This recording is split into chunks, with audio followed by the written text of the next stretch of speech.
All right, well, thank you very much for the SOC for the opportunity to present our work on NIRVSS. I'm just going to wait till the slides show up.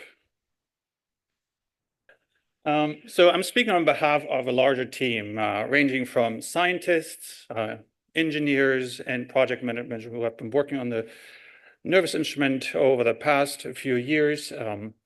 And in this talk, we wish to give an update on where we stand with the instrument, how far we have gotten, and what that process looked like.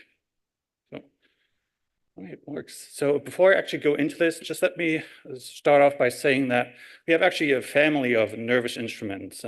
One of them flew just earlier this year on the Peregrine 1 mission. Although that mission didn't land on the surface of the moon, we had time windows where we could command and fire up all the instruments within the NIRVSS instrument to collect the data. And just in the past, or a few days ago, that data was actually submitted and published in the PDS. So what I'm trying to say here is that we have an instrument that flew in space, was successful, and we had developed a mechanism to publish the data within the time that we're allowed to do.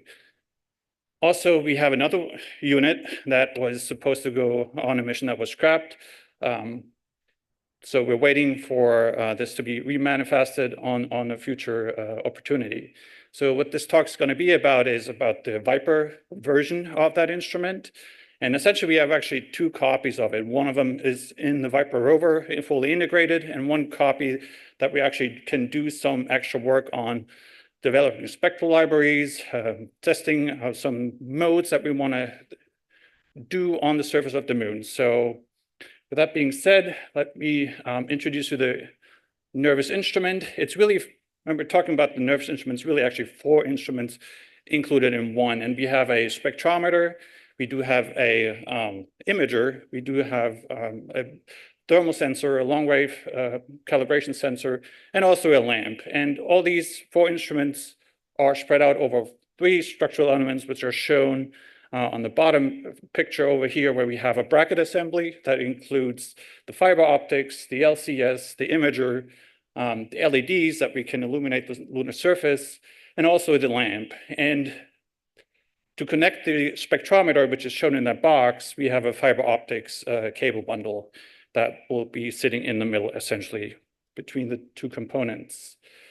It might be interesting where that instrument sits. It sits on the belly rover. So whenever the rover is driving, we're actually looking in between, or a portion of that area in between the wheels. And the yellow, where's the pointer now? There, shows where the field of view of the camera would be. If you're looking at this is actually a drill. There's a little drill pile over here. So we're looking at that scene.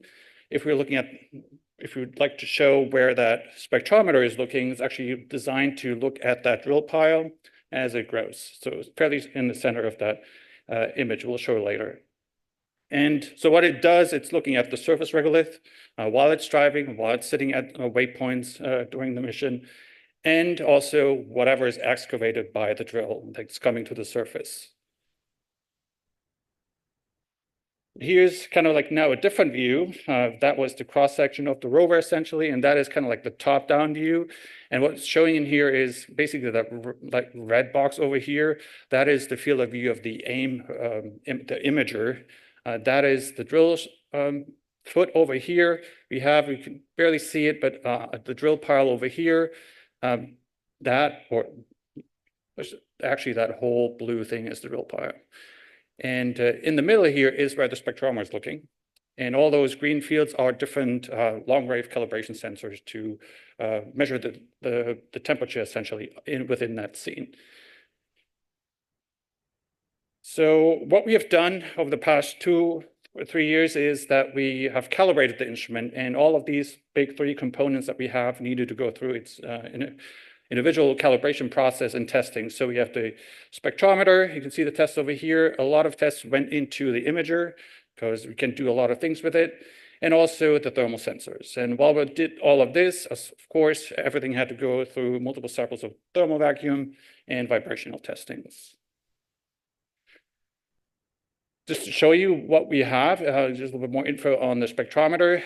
The spectral range that it can do is about 1300 to 2400, and it does a scan every line in about 1.1 seconds. And then we have the long wave part, which is 22 to 4000 nanometers in about a second and a half. And the spectral sampling is about 1 nanometer. And we can actually configure that range. We'll show that later, however we want it to, do different kind of modes, scan faster, average more, and stay within time limits and also bandwidth constraints. We can change essentially the sensitivity of the instruments by gains, and we're just showing here what the resolution of that instrument is. We do, so this is the spectrometer box. That is the fiber bundle, connects into here, and we would have the spectrometer lens sitting over here.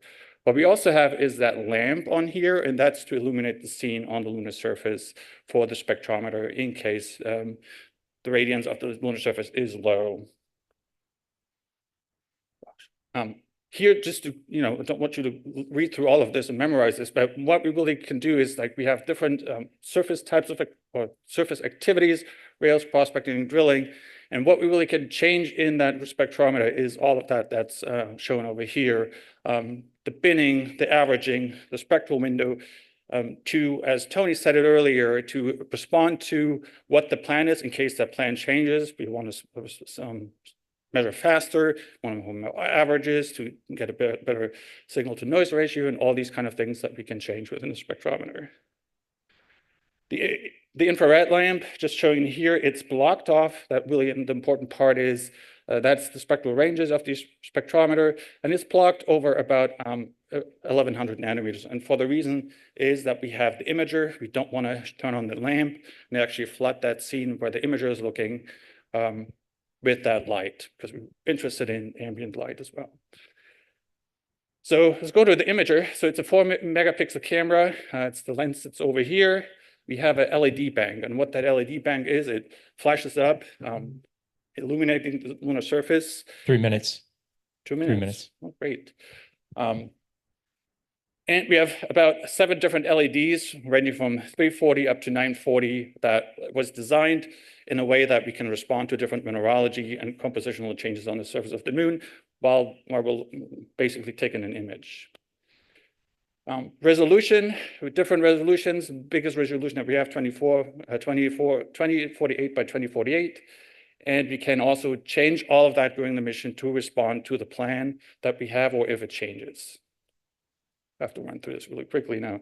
But that's what it kind of looks like with the other copy of the unit that we have, is kind of like an RGB composite image done in the lunar testbed through survey, just to give you an idea of what an image like that looks like.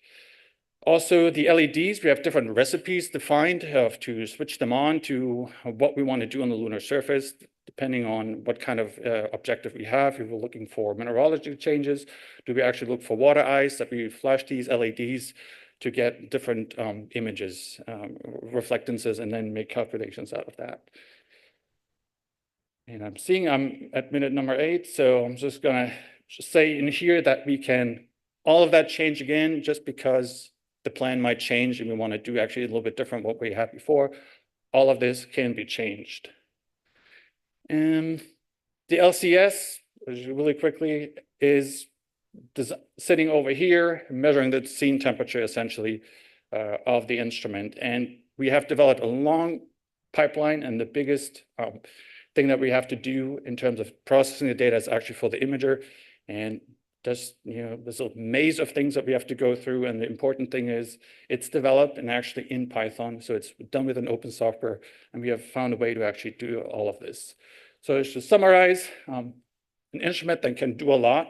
It's fully calibrated, tested, it's integrated in a rover. We have another copy to do lots of fun work with, and there is a publication coming out led by Tony Colaprid in the future, so any more detail will be in there. Thank you very much.